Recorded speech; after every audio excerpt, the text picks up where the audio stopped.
అందరికీ నమస్కారం. భక్తి ప్రేక్షకులకి స్వాగతం. మనతో పాటు ప్రముఖ ఆధ్యాత్మికవేత్త జ్యోతిష్య విశారద డాక్టర్ కె వేణుగోపాల గారు ఉన్నారు. వారితో మాట్లాడదాం. గురుగారు నమస్కారం. నమస్తే.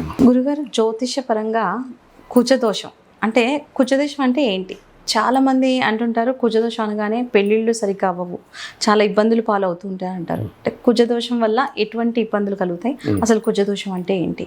సహజంగా గ్రహాలు ఏవిటికి దోషం అనే పదం వాడకూడదు. ప్రభావం ఉంటుంది. అది మంచి ప్రభావమా చెడు ప్రభావం. సో కుజుడు ప్రభావం అనేది పాజిటివ్గా ఉంటుంది, నెగిటివ్గా ఉంటుంది అన్ని గ్రహాలకు.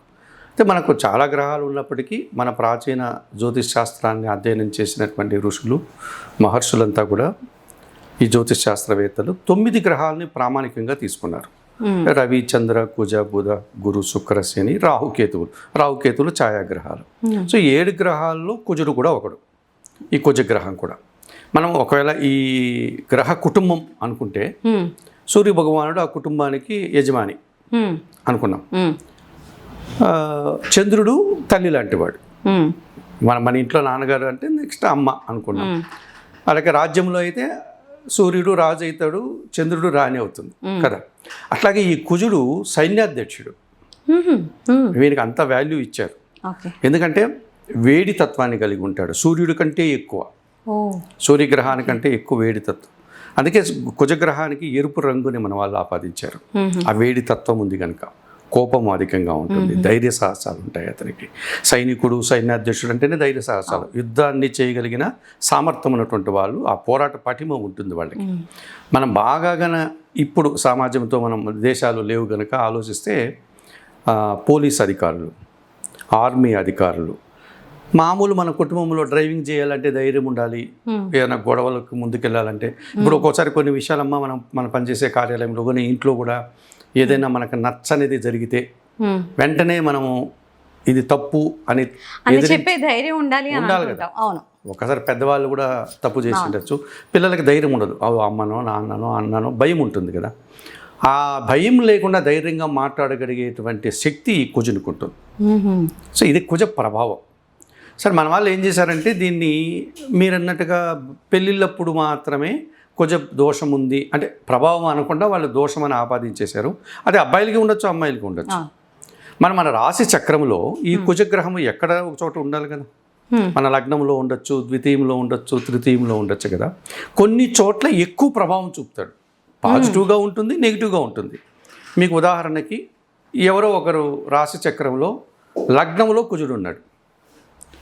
కోపం ఎక్కువ ఉంటుంది వాళ్ళకి, నిజాయితీగా ఉంటారు, ధైర్యంగా ఉంటారు, డ్రైవింగ్లు బాగా చేయగలుగుతారు, దేనికి భయపడరు. అట్లాగే వాళ్ళ పేరు మీద భూములు కలిసి వస్తాయి, వారి పేరు మీద వాహనాలు కలిసి వస్తాయి, ఇవన్నీ బాగుంటాయి. ఆ కుజుడు లగ్నంలో ఉండడం వల్ల లగ్నభావం అన్నటువంటిది శిరస్సుకు సంబంధించింది, తనుభావం మన శరీరంలో. కనుక తలకు సంబంధించిన అనారోగ్యాలు కూడా జరుగుతాయి. అంటే మైగ్రేన్ రావచ్చు, కింద పడితే ఇమ్మీడియట్గా తల భాగంలో ఎక్కడో చోట దెబ్బలు తాకచ్చు, నోట్లో పళ్ళకి ట్రీట్మెంట్ జరగచ్చు. ఇలాంటివి నెగిటివ్ జరుగుతాయి. అంటే ఈ దోషం ఉన్న వాళ్ళకి ఇలాంటివి జరుగుతాయని మీ ఉద్దేశం? లగ్నంలో కుజుడు ఉంటే ఎవరికి ఉంటే వాళ్ళందరికీ జరుగుతాయి. ఇది దోషం కాదు కదా, ప్రభావం. ఇది ఆయన మంచి చేస్తాడు, చెడు చేస్తాడు కదా. ఇప్పుడు మనం ఏం చెప్దామంటే లగ్నంలో కుజుడు ఉన్నాడు, మీరు రియల్ ఎస్టేట్ రంగంలో కలిసి వస్తారు, మీ పేరు మీద వాహనాలు కొనవచ్చు, మీరు చాలా ధైర్యం, అన్నీ మంచి చెప్తాం చెప్పి, కానీ మీరు తలకి సంబంధించిన అనారోగ్యాలు రావడానికి అవకాశం ఉంది. వెంటనే కోపపడతారు, అన్యాయాన్ని సహించలేరు, మిమ్మల్ని ఒక మాట అంటే తట్టుకోలేరు, ఇమీడియట్గా మీరు స్పందన తెలియజేస్తారు, ఉన్నట్లు మాట్లాడతారు, మొహమాట లేకుండా మాట్లాడతారు. ఇవి కొంచెం అన్ని సందర్భాల్లో అది మంచిది కాదు కదమ్మా అని చెప్తాం. ఇట్లాగా ఏమైపోతుంది, ద్వితీయంలో ఉంటే ఎక్కువ వాక్స్థానం, మాటల మీద దాని ప్రభావం ఉంటుంది. తృతీయంలో ఉంటే సహకరిస్తారు, వేరే వాళ్ళకి రిస్కులు చేస్తారు, ఈ స్పోర్ట్స్ అని, డ్రైవింగ్ అని, ఇట్లాంటివన్నీ చేస్తూ ఉంటారు. 4వ ఇల్లు కుటుంబ స్థానం, కుటుంబంలో ఘర్షణ వాతావరణం ఉంటుంది ఈ కుజ ప్రభావం ఉన్నప్పుడు. తర్వాత పంచమ స్థానంలో ఉంటే ఆలోచనలు, మగ సంతానం పుడతారు వాళ్ళకి ఈ కుజుడు పంచమంలో ఉంటే. స్థానం బట్టి పొజిషన్ మారుతుంటుంది, ప్రాబ్లమ్స్ కూడా రకరకాలుగా. అట్లాగా 6వ ఇంట్లో ఉన్నారనుకోండి, కొంచెం పోరాట పటిమ అంటే పోటీ తత్వం ఉంటుంది, కాంపిటేటివ్ స్పిరిట్ అంటాం కదమ్మా, అది ఉంటుంది. అక్కడ ఈ రుణ రోగ శత్రు విముక్తి కూడా కారణం 6వ ఇల్లు. కాబట్టి వీళ్ళు కొన్ని అప్పులు చేస్తారు, తీర్చలేక ఇబ్బంది పడతారు, యాక్సిడెంట్లు జరగచ్చు, గొడవలు ఎక్కువై శత్రువులు పెరగచ్చు. ఇవి కుజ ప్రభావం. దీన్ని మన వాళ్ళు దాన్ని కుజ దోషం అని ముద్ర వేసారు. 7వ ఇంట్లో కుజుడున్నారనుకోండి, life partner, business partner, public ప్లేసుల్లో ఉంటే జనాలతో లింక్. సో కాబట్టి వాళ్ళతోటి వాళ్ళు గట్టిగా మాట్లాడడం, ఈయన కోపం రావడం, ఇవన్నీ జరుగుతాయి భార్యాభర్తల మధ్య.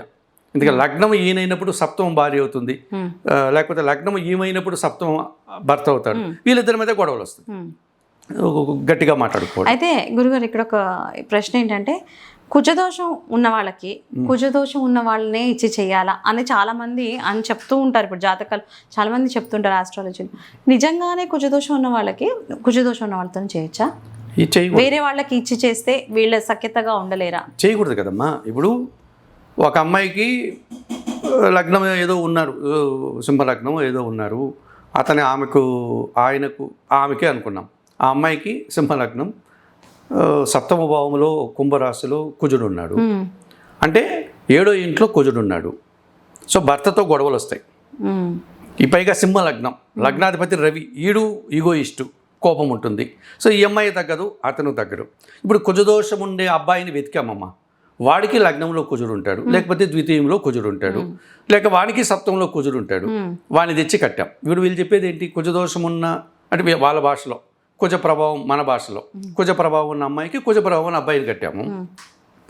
వీడు గట్టిగా మాట్లాడతాడు, ఎందుకంటే వీడికి కుజ ప్రభావం ఉంది, ఆ అమ్మాయికి కుజ ప్రభావం ఉంది కదా, అమ్మాయి ఎందుకు తగ్గుతుంది? గట్టిగా మాట్లాడుతుంది, మాటలు అయిపోతాయి, చేతలకు వస్తారు, ఇంకొంచెం పోతే ఆయుధాలు కూడా తీసుకుంటారు, మళ్ళీ పోలీస్ స్టేషన్లు, కోర్టులు తిరుగుకుంటూ కూర్చోవాలి. అంతవరకు వెళ్తే వాళ్ళు ఆ లోపల ఇంకేదో కూడా అవుతారేమో తెలియదు కదా. ఇది ఒక కోపం ఉన్నవాడికి, కోపం ఉన్న వ్యక్తినిచ్చి పెళ్లి చేస్తే నీకు సమస్య ఎక్కడ పరిష్కారం అవుతుంది? ఎవరు తగ్గరు కదా. అందువల్లనే కదా ఈ గొడవలు, కోర్టు కేసులు ఇవన్నీ జరుగుతున్నది మనకు. ఇంకా దారుణాలు కూడా జరుగుతున్నాయి కదా. కనుక ఇప్పుడు కుజ ప్రభావం ఉన్నప్పుడు ఆ కుజగ్రహం ఏ గ్రహ ప్రభావంతో శాంతిస్తుంది చూడాలి మనం. ఇప్పుడు మీకు చంద్రుడు ఉన్నాడమ్మా, చంద్రుడు సౌమ్యంగా ఉంటాడు, చాలా సుకుమారమైనటువంటి భావం గలవాడు, మనస్సు కారకుడు, చల్లదనం అందించేటువంటి వాడు, కొన్ని మంచి లక్షణాలు కలిగిన వాడు, సహనం ఉంటుంది వాడికి. అటువంటి చంద్ర ప్రభావం ఉన్న అబ్బాయిని కుజ ప్రభావం ఉన్న అమ్మాయికి ఇచ్చామనుకుంటే అదొక యోగం. మీకు జ్యోతిష్ శాస్త్రంలో చంద్రమంగళ యోగం అని ఉంటుంది. ఈ కుజుడు ఎక్కడ చల్లబడతాడంటే చంద్రుడి దగ్గర చల్లబడతాడు. అంటే ఒకళ్ళు రేజ్ అయినా ఒకళ్ళు తగ్గి ఉంటారు కాబట్టి సర్దుకుంటారు కదా. ఇప్పుడు వాడు గట్టిగానే అమ్మాయిగా అరిచేసింది అనుకున్నాం లైఫ్ పార్ట్నర్ మీద, భర్తతో. అతను చంద్రప్రభావం ఉన్నవాడు, ఓపిక్గా ఉన్నాడు, సరే నువ్వు మళ్ళీ మాట్లాడుకుంటావు, నువ్వు విశ్రాంతి తీసుకొని వెళ్ళిపోయాడు. ఈ అమ్మాయి ఒంటరిగా ఆలోచిస్తుంది, అరే నేను ఇంత గట్టిగా మాట్లాడానని ఏమీ అనలేదు, ఈ నిజంగా ఈయన ఎంత మంచివాడు, నేనే తొందరపడ్డానేమో కదా అని ఒక రియలైజేషన్ వస్తుంది. అతను వచ్చిన వెంటనే నేను కోపంగా మాట్లాడాను తెల్లారి, లేకపోతే రాత్రి కోపంగా మాట్లాడాను, నాదే తప్పు అన్నది అనుకోండి, ఆయనకు ఉన్న ఇంకా మీద అభిమానం పెరిగిపోతుంది కదా, మ్యాటర్ కూడా అక్కడితో క్లోజ్ అయిపోతుంది కదా. సో ఈ రకంగా ఒకరికి కోపం ఉన్నప్పుడు ఒకరు శాంత స్వభావంతో దాన్ని అర్థం చేసుకొని ఆ సమస్యను పెంచకుండా, రెచ్చగొట్టకుండా ఉండాలి కదా. ఇద్దరు కుజలైతే నువ్వెంత అనుకుంటారు కదా. కనుక ఎంతవరకు న్యాయం ఇది చెప్పండి. సో జ్యోతిశాస్త్రంలో ఇది కొన్ని తెలుసో తెలియకో మిడిమిడి జ్ఞానంతో మన వాళ్ళు అప్పుడు ఏ ఉద్దేశంతో అన్నారో పెద్దవాళ్ళు తెలియదు. కుజదోషం ఉన్న అమ్మాయికి కుజదోషం ఉన్న అబ్బాయిని ఇచ్చేస్తే సమస్య తీరిపోతుందని ఏదో ఒక థీరీ చెప్పారు. ఆ థీరీ ప్రాక్టికల్గా ఫెయిల్యూర్ అవుతుంది కదా. సో దాన్ని మనం ఇప్పుడు మార్చుకోవాలి కదా. మనం బాల్యంలో వివాహం చేసామమ్మా, సాంప్రదాయం అది, మరి ఇప్పుడు చేయట్లేదే, మార్చుకున్నాం కదా. వితంతువులకు వివాహం చేయొద్దు అన్నారు, ఇప్పుడు చేస్తున్నాం కదా. కన్యాశుల్కం, వరకట్నం మనం మార్చుకుంటున్నాం కదా, సంస్కరించుకుంటూ ముందుకు వెళ్తున్నాం కదా మనము. సో మంచిని తీసుకుంటున్నాం మనం. కొన్ని కాలక్రమేణా ఒకప్పుడు మంచి అనేవి ఇప్పుడు మంచి కాదు. కాబట్టి కుజదోషం ఉన్నటువంటి అబ్బాయికి కుజదోషం అమ్మాయి అనేది ఒకప్పుడు కరెక్టేమో, అప్పుడు ప్రజల జీవన విధానంలో కోపతాపాలు తక్కువేమో ప్రజలకి. ఇప్పుడు ఎవరు తగ్గుతున్నారు? వీళ్ళు చదువుకుంటున్నారు, వాళ్ళు చదువుకుంటున్నారు, సమసమాజం వచ్చేసింది. ఏదో స్త్రీలంటే వంటింటికి పరిమితము, స్త్రీలంటే అనే రోజులు కాదు ఇవి. వాళ్ళకంటే ఎక్కువ చదువుకుంటున్నారు, వాళ్ళకంటే ఎక్కువ ఉద్యోగాలు చేస్తున్నారు. ఎందుకు తగ్గుతారు? మాట పడతారు? పడరు కదా. కాబట్టి సమానంగా గొడవలు వస్తాయి. కాబట్టి ఇటువంటి రోజుల్లో ఒక అమ్మాయికి కుజ ప్రభావం ఉంటే అబ్బాయికి కుజ ప్రభావం లేకుండా మనం సంబంధం చూడాలి. అబ్బాయికి ఉంటే అమ్మాయికి లేకుండా చూస్తే కొంతకాలం వాళ్ళు ముందుకు వెళ్తారు. ఆ తర్వాత సంతానం జరిగిన తర్వాత వాళ్ళు ఇంకా పూర్తిగా కలిసిపోతారు. అలా కాకుండా కుజదోషం ఉన్న వాళ్ళకి కుజదోషం లేక కుజ ప్రభావం ఉన్న వాళ్ళకంటే వాళ్ళ సమస్యను తిరగకుండానే విడిపోతారు, గొడవలు వస్తాయి. కనుక కుజుడు అన్నటువంటి వాడు మన జాతక చక్రంలో ఎక్కడ ఉన్నా తీవ్రత ఉంటుంది, ఆ ప్రభావం ఉంటుంది. 7వ ఇంట్లో ఉంటే భార్యాభర్తల మధ్య గొడవలు వస్తుంది. తర్వాత 8వ ఇంట్లో ఉన్నాడు అనుకోండి, లగ్నం నుంచి 8వ ఇంట్లో యాక్సిడెంట్లు జరగచ్చు, లేకపోతే ఆపరేషన్లు జరగచ్చు. ఎవరితో గొడవపడ్డు అతనికి హాని జరుగుతుంది ఆ ప్రభావం వల్ల. అట్లాంటి సమస్య. 9వ ఇంట్లో ఉంటే పెద్ద దోషం ఉండదు. 10వ ఇంట్లో ఉన్నాడు, నిజాయితీగా పనిచేస్తాడు, డిసిప్లిన్ ఎక్కువ ఉంటుంది. ఒక్కోసారి మనకు దశమాధిపతి కుజుడు లగ్నంలో ఉన్నారనుకోండి, వాళ్ళ డిసిప్లిన్ మనం తట్టుకోలేం. వాళ్ళ కింద పనిచేసే వాళ్ళు భయపడిపోతూ ఉంటారు. ఎందుకంటే వీడికి కుజ ప్రభావం వృత్తిపరంగా ఉంటుంది. అక్కడ మంచి అడ్మినిస్ట్రేషన్ ఉండాలి. ఇది ఎందుకు ఇలా చేశారు, ఇక్కడ శుభ్రత లేదు, ఎవరక్కడ పని వాళ్ళు పిలవండి, మీరు ఎన్నింటికి వచ్చారు, ఎన్ని గంటలకు రావాలి మీరు, ఇవన్నీ వచ్చేస్తాయి కదా. దాన్ని భరించిన కష్టం అవుతుంది. ఆయన ఎక్కడ ఉన్నా కొంచెం తీవ్రత ఎక్కువ ఉంటుంది. అదే 11వ ఇంట్లో కుజుడు ఉంటే భూములు బాగా కలిసి వస్తాయి, వాహనాలు కలిసి వస్తాయి, భూముల వల్ల లాభాలు వస్తాయి, ఇవన్నీ అనుకూలంగా ఉంటాయి. 12వ ఇంట్లో ఉంటే ఖర్చులు పెరిగిపోతాయి, వాహనాలు రిపేర్లు వస్తుంటాయి, యాక్సిడెంట్లు అవుతూ ఉంటాయి, ఆపరేషన్లు జరుగుతూ ఉంటాయి. ఈ రకంగా కుజుడు ఎక్కడ ఉన్నా ఏదో రకంగా ఆయన ప్రభావం చూపుతాడు. అయితే గురుగారు, ఈ ప్రభావం మన మీద ఎఫెక్ట్ కలగకుండా ఉండాలంటే ఇటువంటి మీరు చెప్పినట్టుగా యాక్సిడెంట్స్ కావచ్చు, రకరకాల సర్జరీలు కావచ్చు, ఇలాంటి ముందుగా మనం ఏ సమయంలో చూపించుకుంటే బాగుంటుంటారు? పుట్టినప్పుడే జాతక చక్రంలో మనకు తెలిసిపోతుంది. అంటే అది ప్రభావం పుట్టినప్పుడు కాకుండా మళ్ళీ మధ్యలో కూడా కుజ ప్రభావం మనకు దశాంతర దశలు మారుతూ ఉంటాయి. ఇప్పుడు మనకు ఆయన ఏదో ఒక పునర్వసు నక్షత్రంలో పుట్టాడు అనుకోండి, గురు దశతో స్టార్ట్ అవుతుంది. గురువులో అంతర్దశ కుజుడు వస్తాడు. సో వాడు చిన్నపిల్లవాడు ఆడుకుంటుంటాడు, అప్పుడు మనకి దెబ్బలు తాగుతూ ఉంటాయి. వాడు చిన్న బండి కొనిస్తాం, సైకిల్ అయితే కింద పడతాడు, దెబ్బలు తగిలించుకుంటాడు, రోడ్లో పోయి ఆడుకుంటాడు, ఏదో తెలిసిపోతుంది మనకు. మనం ఒక జ్యోతిష్యుడి దగ్గరికి వెళ్ళి వాళ్ళు చూపించామనుకోండి, అంతర్దశలో కుజుడు ఉన్నాడమ్మా, లేదా గోచారంలో కుజుడు ఉన్నాడమ్మా, 8వ ఇంట్లో ఇబ్బందులు ఇట్లా దెబ్బలు తాకితే జాగ్రత్తగా ఉండండి, మీరు వంటింట్లో పాడు కత్తులు కట్టాలు కూడా పిల్లల ముందు పెట్టకండి, జాగ్రత్తగా ఉండండి, ఇవన్నీ చెప్తాం వాళ్ళకి. మనం చెప్పి దానికి పరిహారం కూడా చెప్తాం వాళ్ళకి. ఎన్నేళ్ళకు ఒక్కసారి వీళ్ళ జాతకం చాలా సందర్భాల్లో వస్తూ ఉంటుంది, అప్పుడప్పుడు ఉంటుంది. ఒక కుజదశే వచ్చేస్తుంది, 7 ఏళ్ళు ఉంటుంది మనకు. అప్పుడు ఆ 7 సంవత్సరాల్లో కుజుడు తీవ్రత ఉంటుంది. కుజుడులో శని భుక్తి వచ్చినప్పుడు ఇంకో రకంగా ఉంటుంది. కుజుడులో కేతు వస్తే తప్పనిసరిగా దీని ప్రభావం తగ్గడానికి ఏమైనా పరిహారాలు ఉన్నాయి, తగ్గించవచ్చు, పూర్తిగా మనం తీయలేము. ఇది కూడా మన పూర్వజన్మ తీవ్రత తగ్గించవచ్చు. కుజగ్రహానికి మన పెద్దవాళ్ళు చెప్పినటువంటిది పరిహారం సుబ్రహ్మణ్య స్వామి ఆరాధన. సో సుబ్రహ్మణ్య స్వామి నిత్యం చేసుకోవచ్చు. మంగళవారం ఆయనకి ఇష్టం. ఇప్పుడు ఒక్కొక్క గ్రహానికి ఒక్కొక్క నిర్దేశించిన దినాలు ఉన్నాయి కదమ్మా.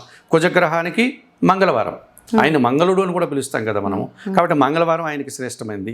అలాగే సుబ్రహ్మణ్య స్వామి కూడా భూమిపుత్రుడు. ఈ ఆయన ఆరాధన చేసామనుకుంటే ఈయన శాంతిస్తాడు. సో సుబ్రహ్మణ్య స్వామి ఆరాధన మంగళవారం చేయాలి. అలాగే కుజగ్రహానికి నిర్దేశించిన ధాన్యం కందులు, ఇందులో కూడా ఎర్ర కందులు అయితే మరీ శ్రేష్టం. ఎర్ర కందిపప్పు కానీ ఎర్ర కందులు కానీ ఇవి దానం చేయడం.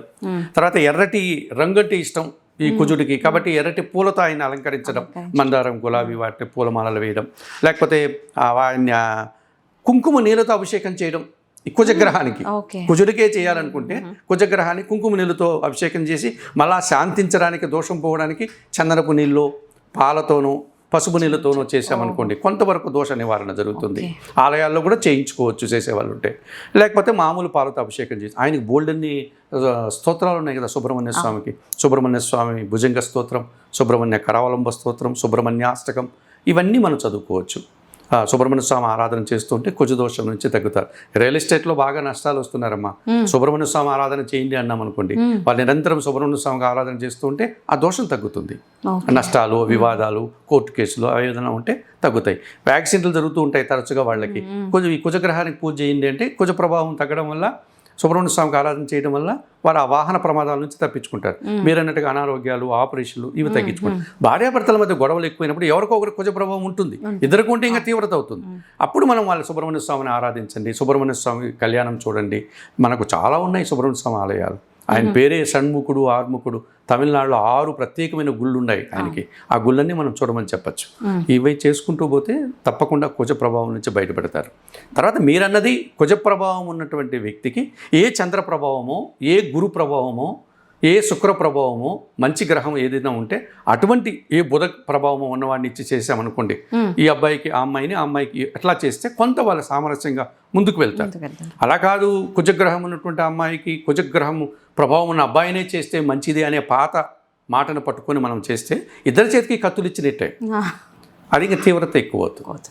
కనుక ఆలోచించి మనం పరిహారాలు, కాలంతో పాటు కొన్ని మార్పులు చేసుకోవాలి. మనం సనాతన ధర్మాన్ని ఇబ్బంది పెట్టడం లేదు, మనకు అనుగుణంగా మార్చుకుంటున్నాం. కనుక కుజగ్రహ ప్రభావం ఉన్నటువంటి అబ్బాయిలకి కుజగ్రహ ప్రభావం ఉన్న అమ్మాయిలని ఇచ్చి పెళ్లి చేయడం మంచిది కాదు. అంటే కాలక్రమేణా మనం చాలా మార్పులు చేసుకుంటూ వచ్చాం మన జీవన చక్రంలో.